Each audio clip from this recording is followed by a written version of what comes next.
నేను చాలా దీనాద అవస్థలో ఉన్నాను సార్. సార్ ఈ చావు కూడా నాకు రావట్లేదండి.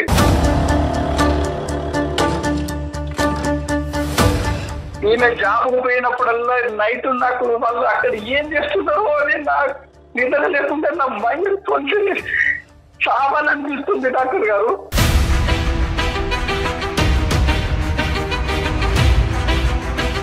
మూడు నెలల తర్వాత డౌట్ వస్తే అమ్మాయిని గమనించినప్పుడు పొట్ట పైకి వచ్చినట్టు కనిపించి నిలదీసి అడిగాను.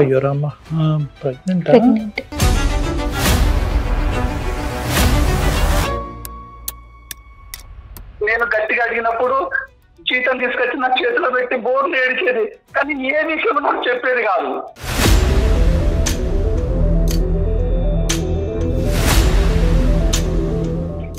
ఏమండి, ఆయన నన్ను పెళ్లి చేసుకుంటానని చెప్పారు. ఎవరు? ఆయన పెళ్లి చేసుకుంటా అన్నారు. వాడికి ఇదే పనా అమ్మా? నిన్ను నీ పిల్లాన్ని కూడా చూసుకుంటానని చెప్పారండి.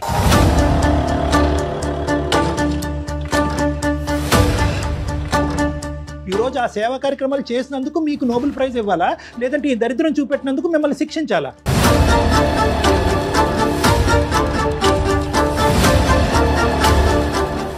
గుర్తుగా బిడ్డ కావాలని అడిగారు. ఈడు ముద్దు తగలయ్యా. కట్టుకున్న భర్తను కూడా ఒక కొడుకులాగా భావిస్తున్నాను. నాకు 2 కొడుకులు, వీళ్ళిద్దరిని కాపాడటం కోసం నేను ఆ పని చేశానంటే అది అసలు ఎంతవరకు కరెక్ట్ అండి? నాకు ఏదన్నా విషయం ఇస్తాను, చంపేది డాక్టర్ గారు, నేను భరించలేము.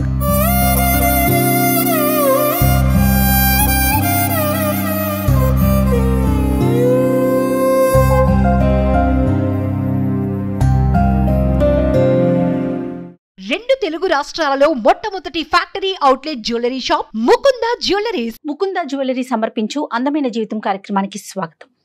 నమస్తే కళ్యాణ్ చక్రవర్తి. నాగేశ్వరరావు గారండి, ఒక ఆయన మనకి మెయిల్ చేశారండి. వైఫ్ అండ్ హస్బెండ్ మధ్య ఇష్యూ. ఆయన మెయిల్లో ఆయన పెట్టిన పదాలు కానీ, ఆయన అంటే ఆయన పడుతున్న బాధ కానీ వింటే కళ్ళల్లో నీళ్ళు వచ్చాయండి.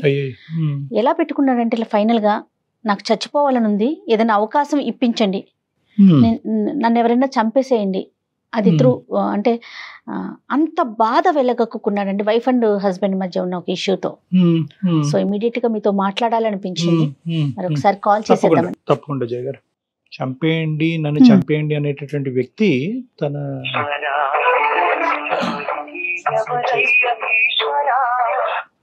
నాగేశ్వరరావు గారండి, జయానండి, అందమైన జీవితం ప్రోగ్రామ్ నుంచి కాల్ చేస్తున్నాను. అవును మేడం, నేనే నాగేశ్వరరావును. నమస్తే నాగేశ్వరరావు గారు. నమస్తే మేడం. ఎస్ మీరు మెయిల్ చేశారు. సో కళ్యాణ్ చక్రవర్తి గారు కూడా ఉన్నారు, మరి ఒకసారి మాట్లాడతారా? మేడం మాట్లాడతాను మేడం. ఓకే అండి. నాగేశ్వరరావు గారు. నమస్కారం డాక్టర్ గారు. నమస్తే నాగేశ్వరరావు గారు, చెప్పండి సార్, ఏంటి సమస్య? మీ వయసు ఎంత? మీరు ఎక్కడుంటారు? డాక్టర్ గారు, నాది నిజామాబాద్ దగ్గర ఒక పల్లెటూరు అండి. నేను చాలా దీనాద అవస్థలో ఉన్నాను సార్. సార్ బెడ్ మీద కదలేని స్థితిలో ఉన్నాను, చావు బతుకులలో ఉన్నాను. ఈ చావు కూడా నాకు రావట్లేదండి.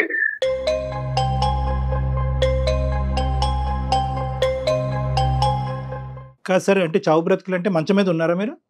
అవునండి, ఒక షుగర్ ఫ్యాక్టరీలో పనిచేసేవాడిని సార్ గత కాలం. ఓకే. అది హై టెన్షన్ వైర్లు ఎలక్ట్రికల్ తగిలి 3వ అంతస్తు నుంచి కింద పడి ఫైనల్ కార్డ్ దెబ్బతిని చావు బతుకుల్లో ఉండి దురదృష్టవశాత్తు బతికానండి.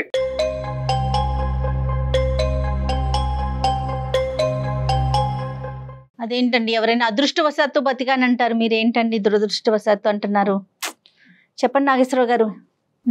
మొత్తం మీద కదలలేని స్థితిలో ఉన్నాను మేడం. అయ్యయ్యో, దేనికి కదలలేని స్థితిలో ఉన్నాను. ఓ, మీ పనులు మీరు చేసుకోగలుగుతున్నారా? వాటి కూడా ఇంకొకరి మీద డిపెండ్ అవుతున్నారా? నా భార్య అన్ని నాకు చేసి పెడుతుంది మేడం. ఎన్ని సంవత్సరాలు అవుతుంది మీకు యాక్సిడెంట్ అయ్యి? యాక్సిడెంట్ అయ్యి 8 నెలలు అవుతుందండి. 8 నెలలు అవుతుంది. మ్యారేజ్ అయ్యి వివాహం జరగండి, పెళ్ళయి 6 సంవత్సరాలండి. ఓకే. పిల్లలండి? పిల్లలు 3 ఏళ్ల బాబున్నాడండి. ఓకే. తనేం చేస్తుంటుంది మీ వైఫ్? ఈ ఒక 8 నెలలు మాకు చాలా ఆర్థిక పరిస్థితి బాగలేక జాబ్ కు పంపించానండి. జాబ్ వెతకంగా ఒక టెలికాలర్ గా జాబ్ నైట్ షిఫ్ట్ లో జాబ్ వచ్చిందండి. Very good. ఓకే, కొద్దిగా సో మీకేమి ఇప్పుడు ఆర్థిక పరమైన భారాలు ఏం లేవుగా ప్రస్తుతం? ఆర్థిక భారాల కంటే మానసిక బాధాలే చాలా ఎక్కువగా ఉన్నాయండి. అయ్యో. ఇంకా ట్రీట్మెంట్లు ఏదైనా ఉన్నారంటే, అంటే మెడిసిన్ ఏదైనా వాడాల్సిన పరిస్థితి ఉందా ప్రెసెంట్? చచ్చే వరకు మెడిసిన్ వాడాల్సిందండి.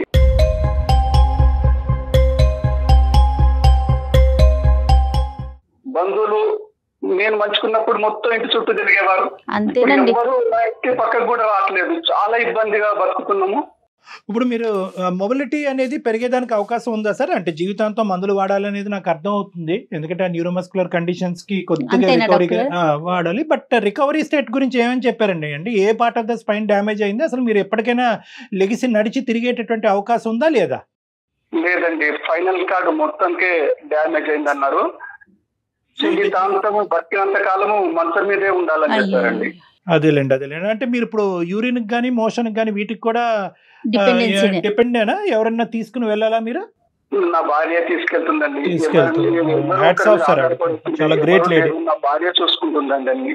ఓపిక్ గానే ఉన్నారా సార్? మరి 8 నెలలు బట్టి ఆవిడ చేయటం అనేటువంటిది పర్లేదా? ఆవిడ ఓపిక్ గానే చేస్తున్నారా? చాలా బాగా చేస్తుందండి. నన్ను బాగా చూసుకుంటుంది. నన్ను నా బాబును బాగా చూసుకునేది.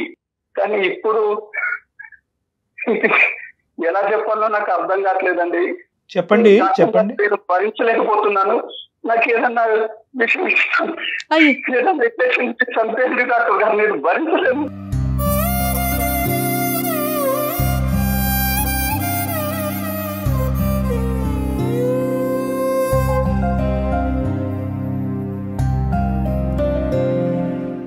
నో నాగేశ్వరరావు గారు, అలా కాదు. మనం ఇక్కడ మీరు చేసింది సమస్యకు పరిష్కారం గురించే గానీ విషయాలు ఇచ్చి చంపేదాని గురించి కాదు. దయచేసి ఆ మాట మీరు అనకూడదు.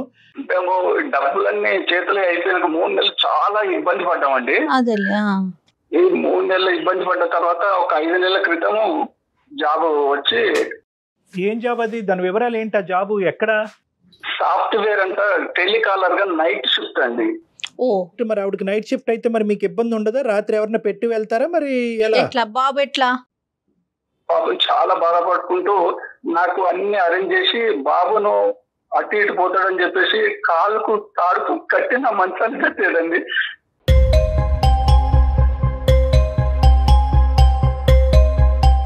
అలా కదా, అంత చంటి పిల్లోడిని తాడు కట్టి మంచాన్ని కట్టవలసినటువంటి ఎవరు లేరా పెద్దలు అటువైపు ఇటువైపు సహాయపడే వాళ్ళు?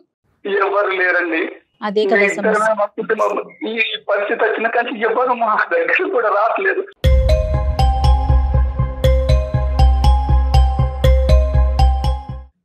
ఈ 3 నెలల నుంచి నేను గమనించింది నా భార్యలో ఏంటంటే, కొద్ది రోజుల క్రితం వామిటింగ్ చేసుకుంటుందండి.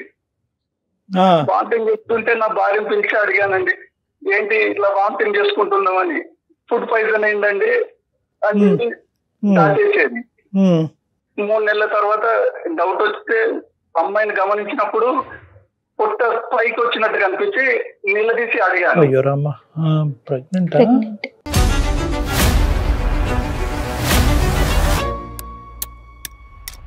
ఏంటి నాగేశ్వర గారు, మేము ఏదైతే ఊహించుకుంటున్నాం అదే చెప్పబోతున్నారా?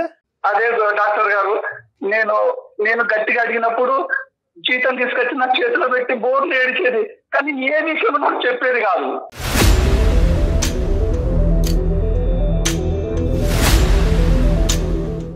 అంటే నేను ఇలా అడుగుతున్నానని మీరేం అనుకోవద్దు.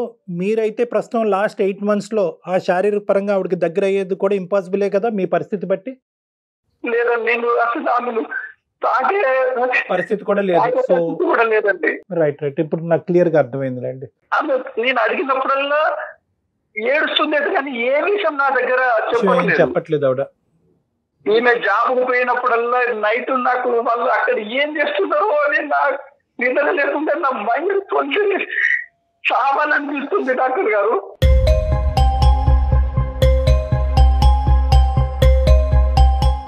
మనకి మెయిల్ చేయడానికి రీజన్ ఏంటండి? నాకు చెప్పట్లేదు కదా, కనీసం మీకైనా ఈ విషయం చెప్తుందో అని చెప్పేసి మీకు మెయిల్ చేశాను. ఏ కారణం చెప్పినా కూడా ఈ రోజు నాగేశ్వరరావు గారు తట్టుకోవడానికి రెడీగానే ఉన్నారా? ఎందుకంటే ఇక్కడ ఆబ్వియస్లీ మీ వల్ల కానటువంటి ప్రెగ్నెన్సీ ఆవిడకి వచ్చింది. మరి నిజంగా వాస్తవానికి ఏంటంటే ఇక్కడ ఏది చెప్పినా కూడా ఎవరి వల్ల వచ్చింది అనేటటువంటి ఫ్యాక్ట్ ఒకటి చెప్తుంది, ఎందువల్ల వచ్చింది అన్నది చెప్తుంది, ఉంచుకుంటుందా ఊడుతుందా అనేటటువంటి అంశం గురించి చెప్తుంది. ఈ 3 అంశాలే చెప్తుంది. నాగేశ్వరరావు గారు ఎటువంటి సమాధానానికి మెంటల్ గా ప్రిపేర్ అయి ఉన్నారు? డాక్టర్ గారు, ఇద్దరు ఒకే ఇంట్లో ఉండి ఇలాంటి భరించలేను డాక్టర్ గారు. నేను కావాల్సి ఉంటే నన్ను ఏదో అనాథాశ్రమంలో పంపించి తన సుఖం తను చూసుకున్నా పర్లేదు.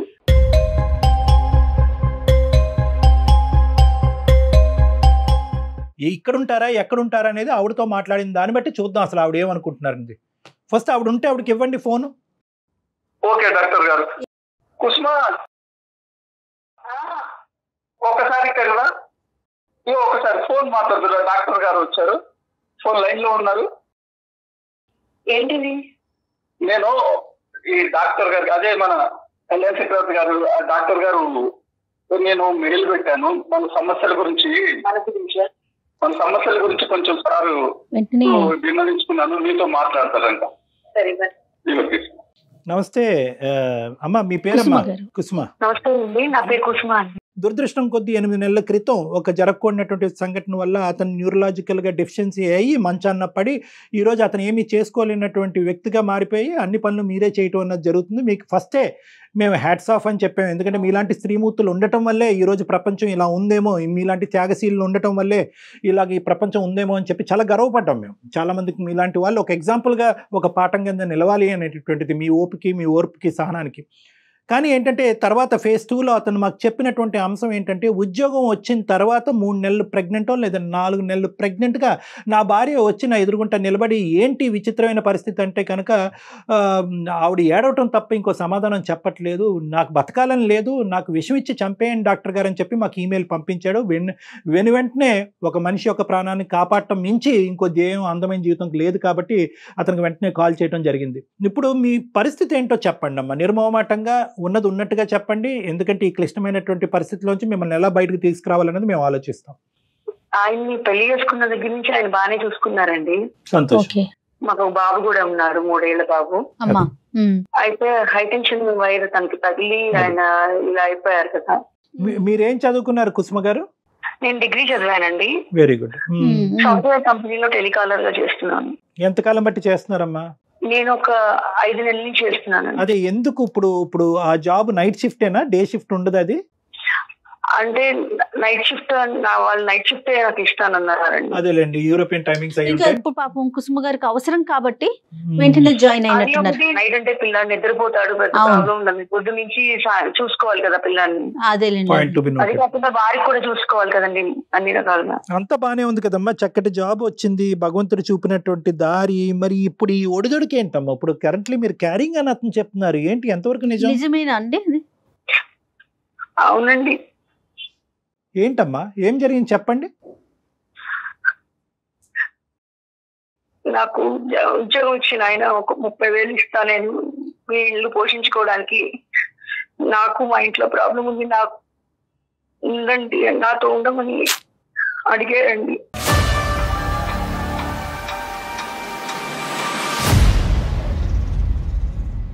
అంటే మీరు అతనికి అలా ఉండటానికి గురించి ఆ 30,000 లేదంటే ఉద్యోగం చేస్తున్నందుకు 30,000? ఉద్యోగం చేస్తున్నందుకు. మరి అడిషనల్ సర్వీస్ ఏంటి? ఆ ఉద్యోగం ఇస్తూ ఆయన నాతో ఉండాలి చెప్పాడండి. అంతే కదా డాక్టర్ గారు? అంటే ఎవరైతే అతను ఉన్నాడో అతను ముందే మీకు ప్రపోజ్ చేశాడు, అంతేనండి కుసుమ గారు? అవునండి. ఎన్ని చోట్ల ఉద్యోగం పోతుంది ఏంటేనండి, ఒక్కడు ఉద్యోగం ఇస్తానని ఇవ్వలేదు.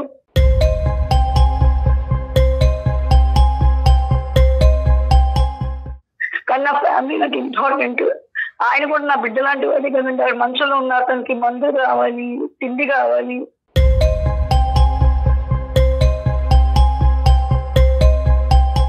నేను ఏం చేయాలో నాకు అర్థం కాలేదు. నాకు ఆ టైంలో నాకు వాళ్ళే నాకు గుర్తొచ్చారు.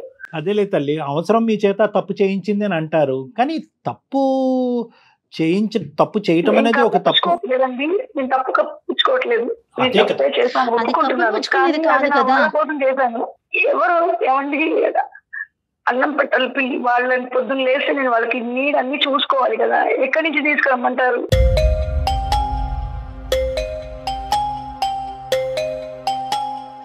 ద థింగ్ ఈజ్ ఒకటమ్మా, అలా ఆర్గ్యూ చేస్తే కనుక ఇంకా ప్రపంచంలో ఉన్న వాళ్ళందరూ వాళ్ళు కడుపు నింపుకోవడానికి తప్పుదారిలో వెళ్ళేటటువంటి కార్యక్రమంలోనే పడాలి, అందరూ చేసేసుకోవచ్చు. అది కాదు ఇక్కడ ఏంటంటే మీ అవసరం అనేటటువంటిది ఎంత ఇంపార్టెంటో ఇక్కడ ఎథిక్స్ అనేటటువంటిది, మోరల్ వాల్యూస్ అనేటటువంటిది, దేని గురించి పుట్టి పెరిగేమనేటటువంటిది కూడా చాలా ఇంపార్టెంట్ అంశాలు. మీరేంటంటే మేము ఈ సబ్జెక్ట్ గురించి మాట్లాడినప్పుడల్లా నా అవసరం ఎవరు తెలుస్తారు, నా బాధ మీరు అక్కడ కూర్చొని మాట్లాడటం ఈజీగానే. అది కాదు, చిన్న పిల్లాడిని మంచానికి కట్టి వెళ్తున్నానంటే నా బాధ ఎంత చంపుకుని వెళ్తున్నాను. అది అసలు అందులో మాటల్లో చెప్పలేనంత బాధ మీరు పడుతున్నారు. కానీ మంచానికి కట్టి ఏ ఆడది వెళ్తుందండి రాత్రిపూట? ఆ పిల్లాడు నిద్రలో లేచి ఏమి అవుతాడు, వాడికి ఆకలేస్తుంది, ఇవన్నీ నేను ఆలోచిస్తూనే ఉన్నాను. కానీ నాకు నా పిల్లాడు ఇంపార్టెంట్, నా భర్త ఇంపార్టెంట్ నాకు.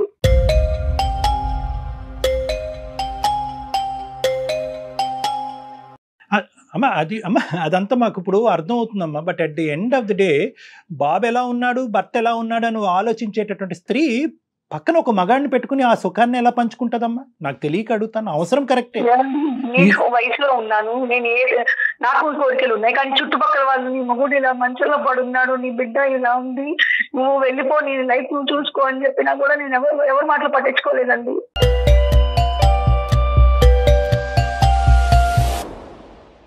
అలా వెళ్ళిపోవాల్సింది. ఇరుగు పొరుగు చెప్పినటువంటిది ఈ అడ్డదిడ్డమైనటువంటి దారిలో వచ్చి ఈరోజు అతనికి ఉన్నటువంటి ఈ శారీరక పరమైనటువంటి మంచం పట్టినటువంటి సమస్య అతనికి చిన్న గోరంత కనిపిస్తుంది. ఈరోజు మీరు మనసు విరగ్గొట్టారు చూడండి, అది కొండంత కనిపిస్తుంది అతనికి. మీరు ఇప్పటి వరకు అతనికి ఏ సహాయం చేయకపోయినా పర్లేదు, ఇది చాలా అతని జీవితానికి. చనిపోయాడు డాక్టర్ గారు, చూసుకుంటే ఎలా బతికేది డాక్టర్ గారు.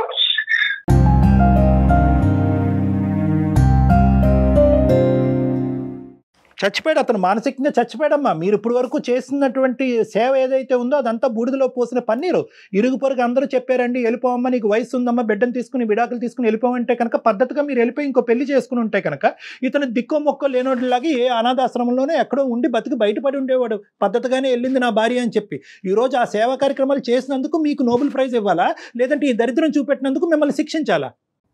నేను ఆ భర్తను కూడా ఇంకో బిడ్డలా అనుకున్నానండి. బిడ్డలా అనుకోవటం ఏంటి తల్లి? ఒక 6 ఏళ్ళు జర్నీ చేసిన ఒక మనిషి నిన్ను మోసం చేసినట్టు కాదు. అందుకే కదా అతను మంచం మీద ఉంటే అతను జాగ్రత్త కాపాడుకోవాలి అతన్ని. కాదండి, 6 ఏళ్ల క్రితం తను మంచం మీద లేనప్పుడు మిమ్మల్ని మీ బిడ్డని కాపాడలేదు. అప్పుడు అతను ఏమైనా తప్పుడు పని చేశారా? కాయ కష్టం చేసుకోవటానికి వెనకాతల బిడ్డ పరిస్థితి, భర్త పరిస్థితి అలా ఉందనుకుని మీరు ముందుకెళ్ళారని అనుకోవాలా? లేదంటే ఇంకా నాకు వయసు ఉంది, నా కోరికలు నాకు ఉన్నాయి, ఆ కోరికలు తీర్చుకోవటానికి ఇంక ఇలాగే మాట్లాడుతుంది సమాజం. ఇలా తప్పుడుగానే మాట్లాడుతుంది. భర్త సుఖ పెట్టట్లేదేమో, భార్య పక్కదో వెళ్ళిందని అంటారు. తట్టుకోగలరమ్మా?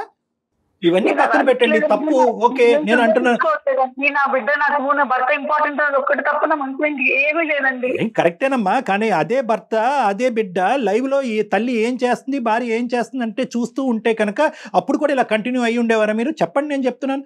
వాళ్ళు ఒక్కలే కనిపిస్తున్నారు అని అంటున్నారు. వాళ్ళ కళ్ళతో ఈ సన్నివేశాలన్నీ చూసారనుకోండి, అప్పుడు కూడా మీరు కంటిన్యూ అవుతారా? నెంబర్ 1. నెంబర్ 2, ఏదైనా తప్పే. ఏ రాయితో తల పగలు కొట్టుకుంటేనేంటి? తప్పు చేశారు, ప్రెగ్నెంట్ అవటం ఏంటమ్మా? పొద్దున బిడ్డ పరిస్థితి ఏంటండి? ఉన్నవాడి పరిస్థితి ఏంటి, వచ్చేవాడి పరిస్థితి ఏంటి? ఏంటమ్మా? తన గుర్తుగా మన ఇద్దరు గుర్తుగా బిడ్డ కావాలని అడిగారు. ఓరి ఈడు ముద్దు తగలయ్యా. ఇప్పుడు వాడికి ఏమేమి కోరికలు ఉన్నాయి ముందే లిస్ట్ చెప్పుంటే కనుక ఈ ఉద్యోగం ఉంటుందో ఊడుతుందో అప్పుడే డిసైడ్ అయ్యి ఉండాలి కదమ్మా. ఒకటేమో భార్య కరెక్ట్ కాదు రావాలంటాడు, రెండోది అంటే సెక్షువల్గా ఆవిడ కరెక్ట్ కాదు రావాలని అంటాడు, మూడోది ముద్దుగా బిడ్డనివ్వాలి అని అంటాడు. ఏందమ్మా ఈడు కోరికలు? అసలు అతని లిస్ట్ లో మీరే నెంబరో చూసుకోండి ముందు. అవుట్ వాడితో మన పక్కన ఏంటి అని తీసుకెళ్ళి ఎక్కడ పడేసే అనేటటువంటి కండిషన్ రేపు వస్తుంది చూడండి, నేను రాసిస్తా. కొడుకు అనాథాశ్రమంలో వెయ్యి, ఇతను తీసుకెళ్ళి ఇంకో చాట ఎక్కడో వెయ్యని అంటాడు. అయిపోయి నీలాంటి స్త్రీలు ఎంతమంది లేరు సమాజంలో? ఏంటి ఇప్పుడు చేసేటటువంటి పరిస్థితి ఏంటి? అదైనా వివరించండి. ఇప్పుడు మీరు మౌనంగా ఉండి ఇప్పుడు అతనికి నాగేశ్వరరావు గారు మీ ప్రశ్నకి సమాధానం దొరికింది. కట్టుకున్న భర్తను కూడా ఒక కొడుకులాగా భావిస్తున్నాను, నాకు 2 కొడుకులు, వీళ్ళిద్దరిని కాపాడటం కోసం నేను ఆ పని చేశానంటే అది అసలు ఎంతవరకు? ఒకటి వెరీ క్లియర్, వాళ్ళిద్దరూ లైవ్ లోనే ఉన్నారు కాబట్టి ఇద్దరికి నేను చెప్పేది ఏంటంటే, ఎటువంటి సంజాయిషి చెప్పినా కూడా at the end of the day it's an ethical mistake. ఇది తప్పు చేశారు అని చెప్పేటటువంటి అంశం వెనకాతల అవసరం భర్త బిడ్డలాగా చూసుకున్నాను, భర్తని బిడ్డలాగా చూసుకున్నాను, చంటి పిల్లోళ్ళలాగా సాకాను, ఇవన్నీ కవర్ అయిపోయినాయి అమ్మా. అవన్నీ 1% ఆఫ్ ద షో. మీరు చేసినటువంటి పని ఏదైతే ఉందో అది 99%. తప్పు వెనకాతల కండిషన్స్ ఎప్పుడైతే కనుక మీరు చెప్తున్నారో ఆటోమేటిక్గా మీ తప్పు కాదు అన్నట్టుగా మాట్లాడుతున్నట్టు అయిపోతుంది. డాక్టర్ గారు నాకు ఏదో దారి చూపించండి డాక్టర్ గారు, ఇదంతా వినుకుంటూ చూసుకుంటూ బతకలేదు డాక్టర్ గారు. ఈ మానసిక వేదన అవిటితనం కంటే ఈ మానసిక వేదన ఎక్కువ అవుతుంది, నాకు ఏదో దారి చూపించండి.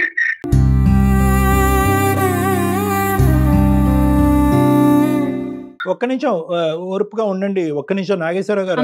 ఆలోచిస్తున్నారా కుసుమ గారు? ఇప్పుడు డాక్టర్ గారు చాలా వ్యాలిడ్ పాయింట్ చెప్పారండి. ఒక్కసారి ఆలోచిస్తున్నారా కనీసం? మీరు చేస్తుంది తప్పు అని అసలు ఒక ఆలోచన అంటూ వస్తుందా మీకు? మీరు సమర్థించుకుంటున్నారు ఇంకా కూడాను?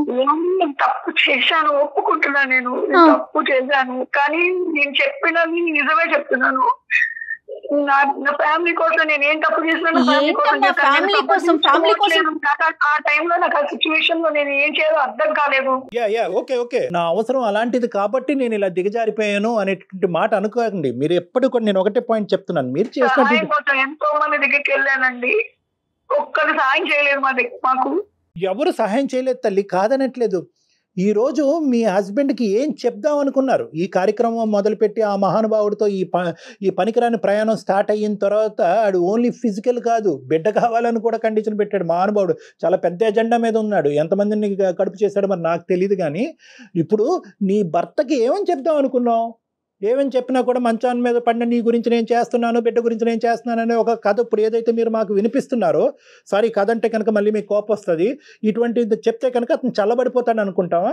6 సంవత్సరాల పాటు ప్రయాణం చేసినటువంటి మీ భర్త యొక్క వ్యక్తిత్వం మీకు తెలియదు?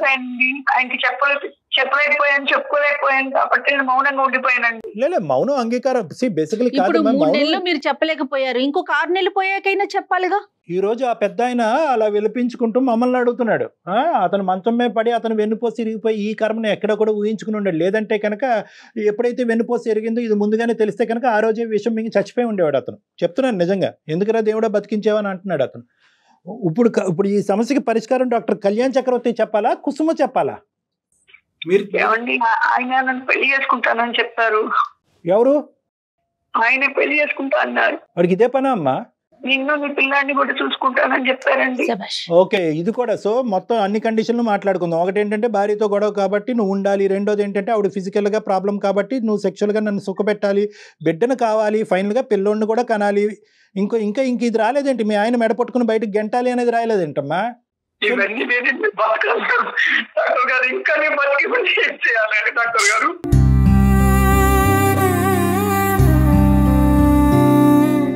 కాదమ్మా, నువ్వు నాకు తెలియక అడుగుతా, అతన్ని ఇంకెక్కువ ఏడిపించద్దు. మీరు ఇప్పుడు అతన్ని మ్యారేజ్ చేసుకోవడానికి రెడీ అయిపోయారా? ప్రెగ్నెన్సీతో పేట్ల మీద కూర్చోడానికి రెడీ అయిపోయారా? చేసుకుంటానని చెప్పారండి. వాడు ఏమన్నా అంటాడమ్మా, దొంకమంటాడు.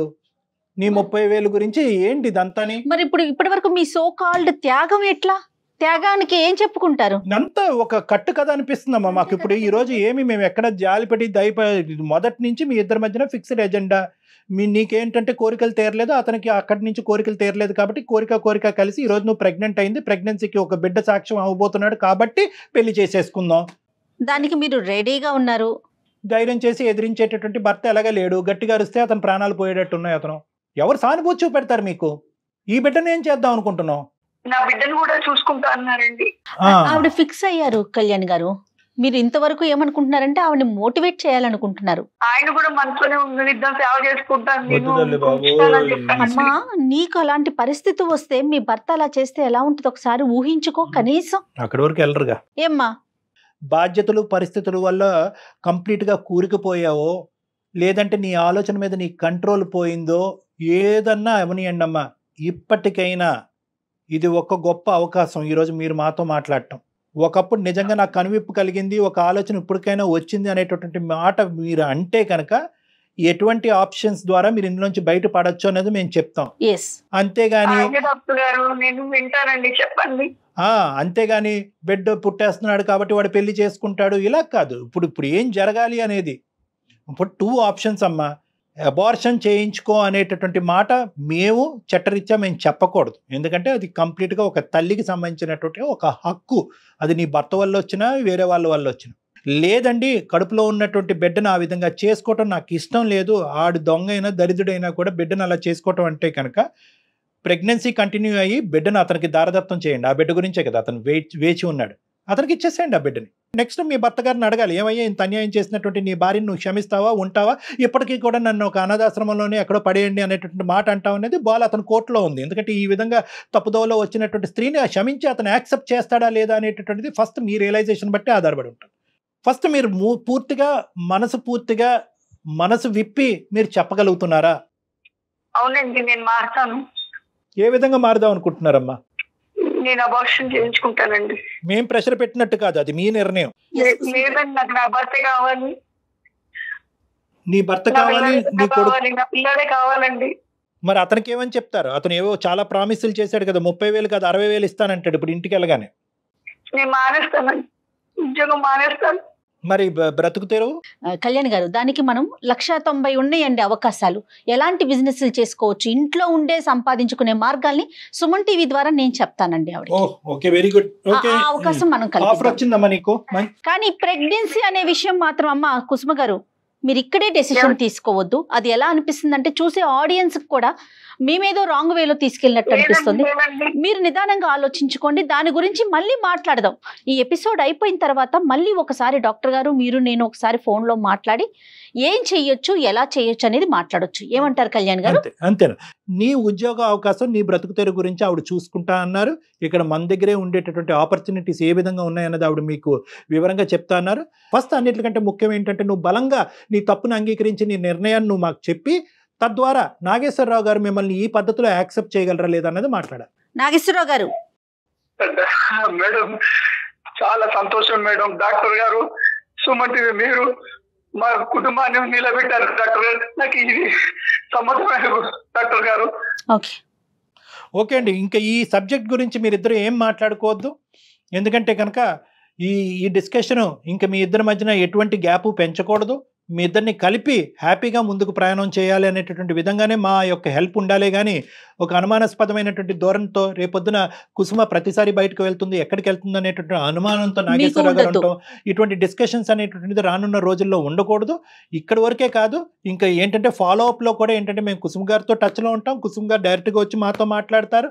ఆవిడకి కావాల్సినటువంటి ఉద్యోగ అవకాశాలు మేము చూస్తాం. దాంతోపాటు ఏంటంటే ఎవరైతే ఈ వెనకతల నుంచి నడిపిస్తున్నటువంటి కిరాతకుడు ఎవరైతే ఉన్నారో అతను కూడా బుద్ధి చెప్పేటటువంటి ప్రయత్నం మేము చేస్తాం. రైటా కుసుమ గారు?